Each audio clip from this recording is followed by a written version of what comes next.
All right, let's dive into this deep dive you wanted to do today. You're obviously interested in men's rights and specifically, how to navigate a world where it feels like, society might be stacked against you. Yeah. This book, you sent over really digs into that. And it looks like it's really speaking to a lot of men who feel like they're getting a raw deal. It definitely doesn't hold back. Yeah. One thing that really struck me was how the book frames the whole issue. Yeah. It argues that men today are facing an uphill battle, not just in terms of outright discrimination, but in those subtle shifts in how society and institutions operate.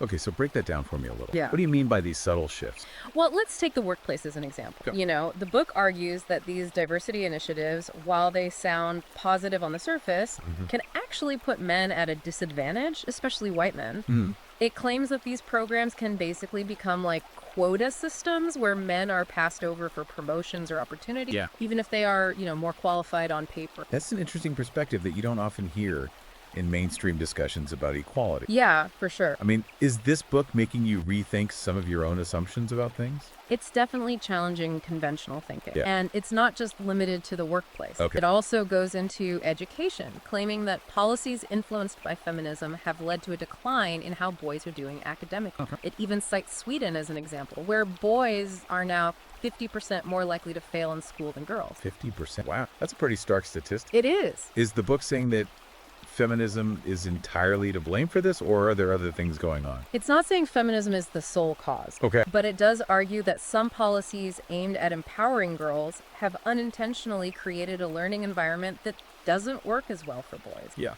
For example, it claims that some teaching methods might be more suited to how girls learn, leaving boys feeling left out and falling behind. So it's not about taking away opportunities from girls, but recognizing that boys might need a different approach to thrive in education. Exactly. The book is pushing for a more, nuanced understanding of how gender differences play out in education and moving away from this one-size-fits-all approach. Okay, now things get really interesting when the book dives into the legal system, specifically family court. It paints a picture of family court as like this minefield for men. Right. The book is pretty critical of what it sees as a bias against men in family court, particularly when it comes to divorce and child custody. It argues that the system tends to favor mothers, even in cases where fathers are, actively involved in capable parents. That's a pretty serious. What kind of evidence does the book present to back that up? Well, it points to a number of things, including this thing called the tender years doctrine, which is this outdated legal principle that assumes young children are automatically better off with their mothers, regardless of the father's capability. It also criticizes no-fault divorce laws, arguing that they've made it easier for women to initiate divorce without consequences, leaving men feeling powerless and vulnerable. So basically, the book is saying that men are going into family court already at a disadvantage, both legally and emotional. That's the main argument. Okay. And it goes beyond custody battles, too. The book highlights the financial burden that divorce often puts on men, with alimony and child support payments that can be crushing, even if they're determined fairly. It argues that the system often focuses on the woman's financial needs without properly considering the man's financial situation. It was all pretty bleak. Does the book offer any advice for men who are facing these challenges? It does. Okay. It's not just about complaint. It's very action-oriented. Okay. It advises men to be proactive, understand their rights, and to fight for what they believe in. It stresses the importance of keeping good records, hiring a good lawyer, and building a strong support network. Support network. Okay, I think this is where things might start clicking for a lot of guys out there. Right. It's one thing to read about these issues, but it's another to actually feel like you're not alone in going through them. Absolutely. The book really emphasizes the power of brotherhood, arguing that men need to connect with each other, share their experiences, and support each other through these tough times. It highlights the rise of the men's rights movement. And these online communities, like the subreddit you mentioned, has vital platforms for men to find that sense of solidarity and shared purpose. That makes a lot of sense when you feel like the system is against you. Finding a community that gets what you're going through can be incredibly empowering. It can. It's like having a band of brothers to stand with you in the trenches. Exactly. The book drives home the point that men are stronger together, that by sharing their stories and supporting each other, they can overcome these challenges and build a better future for themselves and future generations. Now, I'm curious about this idea of reclaiming masculinity that the book talks about. Okay. It sounds like it's pushing back against that whole toxic masculinity thing we hear so much about. You're right. The book completely rejects the concept of toxic masculinity. Okay. It argues that it's a feminist idea designed to make traditional male traits seem bad and to shame men for just being men. It argues that qualities like strength, assertiveness, even risk-taking aren't inherently negative, but are essential for men to succeed and contribute to society. So it's not about denying that some male behaviors can be harmful, right? No. It's about recognizing that there are also good aspects to traditional masculinity worth preserving. Exactly. The book argues that men need to reclaim these positive aspects, to embrace their masculinity without shame or apology, and to channel their energy in positive ways. It's interesting that the book even uses the term warrior mentality in a positive light. Yeah. That's a term that often gets thrown around negatively, but the book seems to be reframing it as a mindset of resilience and strategic thinking that men can use to overcome obstacles. Exactly. It's about embracing that warrior's strength and but channeling it towards goals like building a successful career, protecting their family, or contributing to their community. It almost sounds like the book is trying to revive a sense of honor and purpose among men, a sense that's maybe been lost in modern society. Yeah, that's a good way to put it. The book argues that men are searching for meaning and purpose, and they can find it by embracing those good parts of their masculinity and using their strengths to make a positive impact. I know we've barely scratched the surface of this book, but I can already see why it's hitting home with men who are feeling disillusioned or marginalized. It's like it's giving them a way to express their frustration and a framework for understanding their experience. And it's not just about understanding. The book is a call to action. It's urging men to not just sit back and complain, but to take charge of their lives, build a better future for themselves and their family. All right, so we've talked about a lot here. Challenges in the workplace, the family court system, the power of brotherhood, claiming masculinity. It feels like we're just getting started, though. There's so much more to uncover here. There is, definitely. Okay, well, buckle up, everyone. Yeah. We're going in deep. We are. Let's get back to that idea of the gynocracy you brought up. Yeah, okay. It's a term you hear a lot in men's rights discussions. And this book really dives deep into it. I think it's something that a lot of men in our audience are wrestling with. This idea that society has shifted to favor women, often at the expense of men. The book argues that you can see this shift towards a gynocracy in all sorts of places in society. Like it talks about hiring practices where women might be given preferential treatment, even if a man is equally or even more qualified. Yeah, I can see how that would be frustrating, especially when you're competing for jobs. But isn't that just trying to balance things out after, you know, centuries of men dominating the workforce? The book acknowledges that there's historical inequality for sure, but it says the pendulum has swung too far in the other direction. It claims men are now facing a new kind of discrimination, one that's often disguised as progress. So it's not about denying that women have faced discrimination, right? It's about recognizing that the solutions may have created new problems for men. That's the point. The book wants a more balanced approach, one that acknowledges the needs and challenges of both genders. It even talks about benevolent sexism. Benevolent sexism, where actions that seem positive towards women actually reinforce traditional gender roles and undermine true equality. Give me an example of what the book considers benevolent sexism. Well, think about things like expecting men to always pay for dates. Or to give up their seats for women on the bus or train. These gestures might seem polite on the surface, but the book argues they keep this idea going that women are weaker or more dependent on men. That's interesting. I never thought of it that way. Yeah. It's like these chivalrous acts, even if they're well-intentioned, could actually be part of the problem. That's the argument. The book says true equality means treating men and women as equals in everything, not just jobs or legal matters. Let's move on to another controversial topic the book brings up. The marriage strike. I know a lot of men in our audience are choosing not to get married, and this book seems to be validating their concern. The book presents the marriage strike as a logical response to the risks and disadvantages of marriage for men. It argues that men are hesitant to get married because they see it as a potential trap that could lead to financial ruin, emotional distress, and even losing their kids in a divorce. So it's not that men don't want love or family, right? They're just afraid of what could happen if things go sour. Exactly. That's a really important point. The book highlights how divorce laws often favor women, leaving men with alimony and child support payments. That can be financially devastating. It also argues that family courts are often biased against fathers when it comes to custody decisions. I know that's a huge worry for a lot of men listening. They see these stories of men losing their homes, savings, even relationships with their kids after divorce. And it makes them really hesitant to get married. The book doesn't shy away from these realities. It tells men to be aware of the risks, to protect themselves legally and financially, and even consider other relationship models that might be more fair. Okay, so we've talked about the challenges for men in the workplace, the legal system, even in relationships. Now let's talk about a space where men are finding support and connection, the manosphere. The book has a really interesting take on the manosphere. It sees the good things about this online world. It sees it as a place for men to connect with others who think like them, to share what they're going through and find a sense of belonging.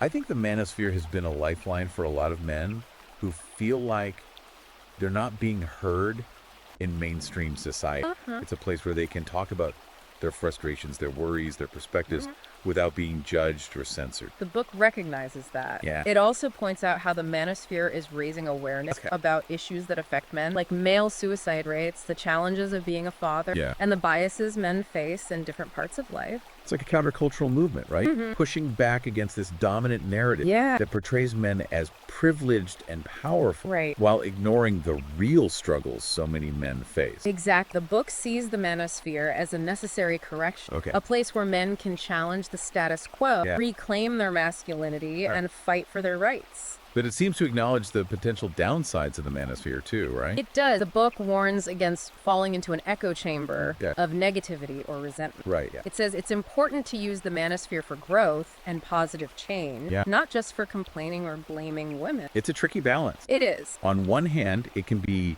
validating and supportive for men who feel marginalized. But on the other hand, it could become a breeding ground for anger and misogyny if it's not approached in a healthy way. The book encourages men to use the manosphere wisely, to have thoughtful conversations, challenge their own biases, and channel their energy into positive action. Okay, now let's shift gears a bit and talk about one of the most controversial things the book gets into, its take on traditional marriage. The book is very critical of marriage, especially as it exists now in Western society.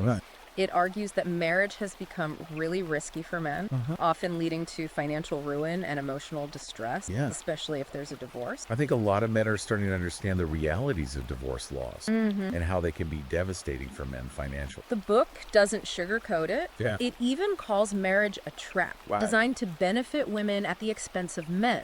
It talks about the high divorce rates, the burden of alimony and child support, and the risk of men losing custody of their children in a system it claims is often biased against them. I know this is a sensitive topic. It is. But it's a conversation we need to have. Men are increasingly wary of getting married because they see the potential downsides. And this book is acknowledging those concerns. The book isn't saying men should avoid relationships, but it is urging them to be careful, understand the risks, and protect themselves legally and financially. So it's about going into marriage with your eyes wide open. Exactly. Not just blindly following societal expectations or romantic notions. The book encourages men to be realistic about the challenges of marriage, to choose their partners carefully, and consider all the possible consequences before making that commitment. If a man decides marriage isn't the right path for him. The book suggests there are other ways to build meaningful relationships in family, whether it's cohabitating, committed partnership, or different family structures altogether. It's about finding what works for you and not feeling pressured to conform to what society says you should do. Let's talk about another challenging issue the book addresses, how feminism has affected men's lives.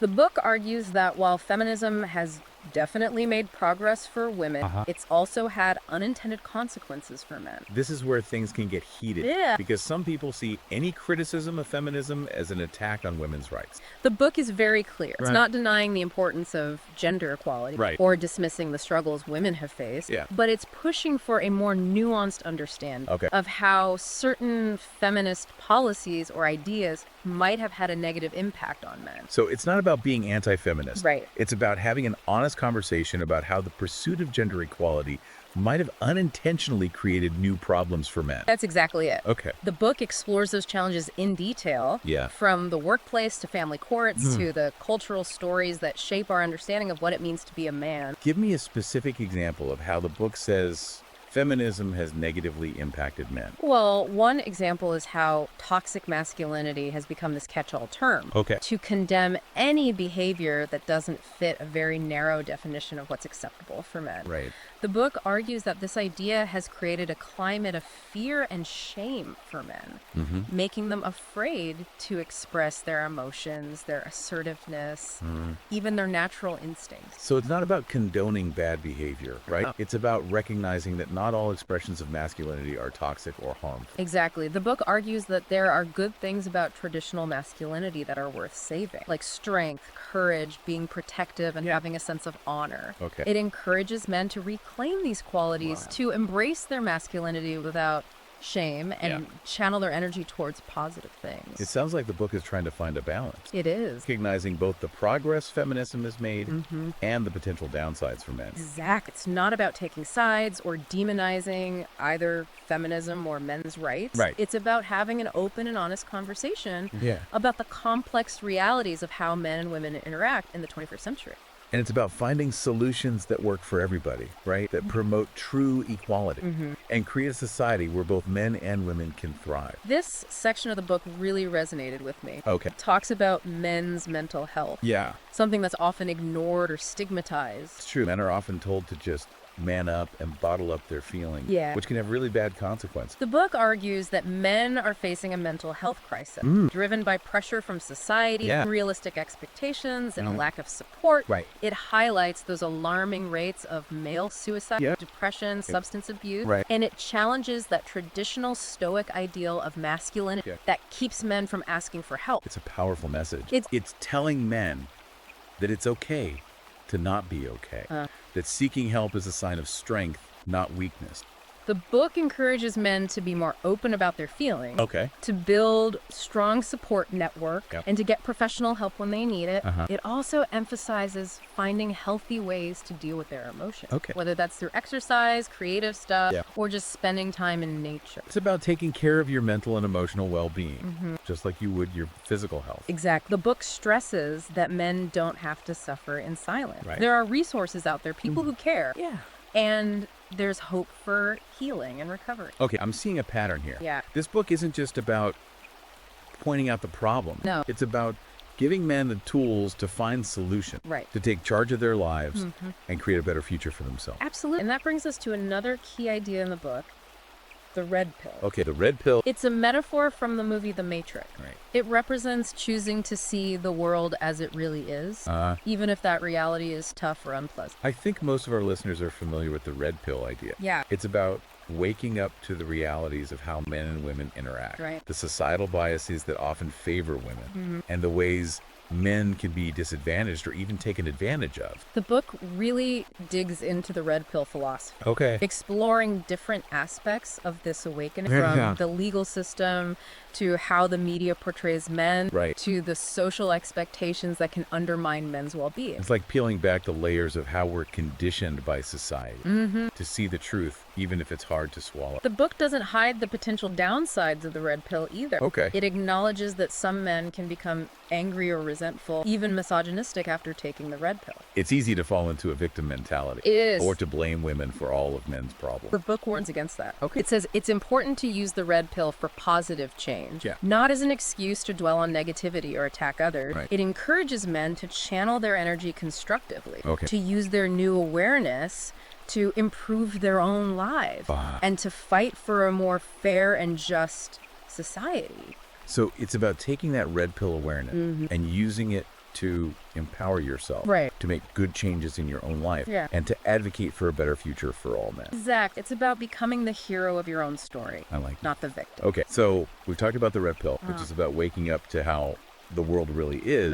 But what about the blue pill? What does the book say about that? In this book, the blue pill represents choosing to stay ignorant, to live in this blissful state of not knowing. It's the comfort of believing the world is fair, that men and women are treated equally, and that if you work hard and follow the rules, you'll be fine.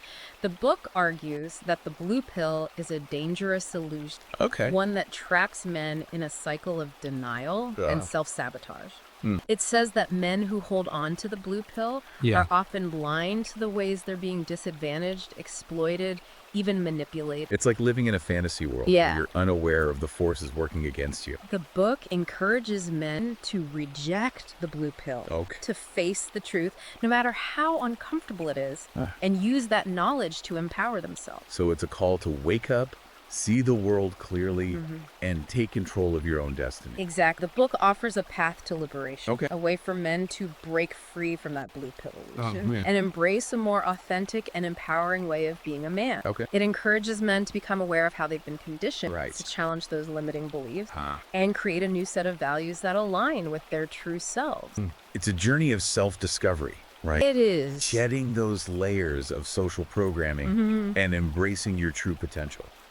The book gives practical advice for men who are ready for that journey, offering strategies for building self-awareness, developing emotional intelligence, and navigating relationships in a more genuine and fulfilling way. It's like a roadmap to a more conscious and empowered masculinity, a guide to becoming the man you were always meant to be. And that journey often begins with understanding the sexual marketplace, something the book goes into quite a bit. I know that term can make some people squirm, but it's a reality we can't really ignore. The sexual marketplace is basically a way to describe the dynamics of attraction and choosing a mate. It's not about reducing human relationships to cold transactions, but it's about acknowledging that certain factors influence who we're drawn to and why. Yeah, it's like understand the rules of the game so you can play strategically and improve your chances. The book argues that men need to be aware of the things that determine their value in this marketplace. Like what? Things like physical attractiveness, social status, personality traits. So not just judging people on the surface, but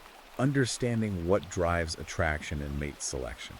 The book encourages men to invest in themselves, improve their physical health, develop their social skills, and cultivate their character. Not just to attract a partner, but to become the best versions of themselves. It's about leveling up, right? Becoming the most attractive and desirable version of yourself. The book emphasizes that the sexual marketplace isn't fixed. A man's value can change over time based on his actions, achievements, even personal growth. So it's a message of empowerment. It is. Telling men they're not stuck where they are. They can improve their standing by working on themselves and becoming their best selves. And that message goes beyond dating and relationships. It's about taking control of your life, defining success on your own terms, and going after your goals with everything you've got. So we've covered a lot of ground here. The challenges men face in this Chinocracy, importance of brotherhood, that red pill awakening. I'm hearing a theme of resilience, of men taking charge of their lives and building a better future for themselves. You got it. And that takes us to the last chapter of the book, where it gives men practical advice on how to build a more fulfilling and meaningful life, no matter what obstacles they encounter. I'm really interested to hear what the book has to say about that. All right, so we're wrapping up this deep dive into this book, and I gotta say, it's been a wild ride. We've talked about some really tough stuff. But I think the biggest takeaway is this idea of men taking charge and creating a better future for themselves. This book isn't about whining, It's about giving men the tools to find solutions and build a life that's, fulfilling and has real meaning. So let's get into that. What does the book suggest men can actually do to create that better future? One of the core messages is that men have to define success on their own terms, find their own path, and really go after what they're passionate about. It's easy to get caught up in what society expects, right? Absolutely. To feel like you got to follow a certain script to be considered successful. The book pushes back on that. It says, break free from the mold, question those expectations, and figure out what actually matters to you. It even suggests that men consider different career paths, maybe alternative lifestyles. That's what will truly make them happy. So it's about finding your definition of success. Exactly. Not letting society dictate it. It's about making a life that lines up with your values, your passions, your own goals. And the book also talks a lot about finding purpose and meaning. Absolutely. What's it say about that? Well, it suggests men can find that purpose in all different parts of their lives, whether it's their job, relationships, hobbies, or what they give back to their community. Okay. It's about figuring out what gives your life meaning, what makes you feel like you're making a real difference. Right, like you're contributing something. The book encourages men to really get in touch with their values, find what matters to them, and then,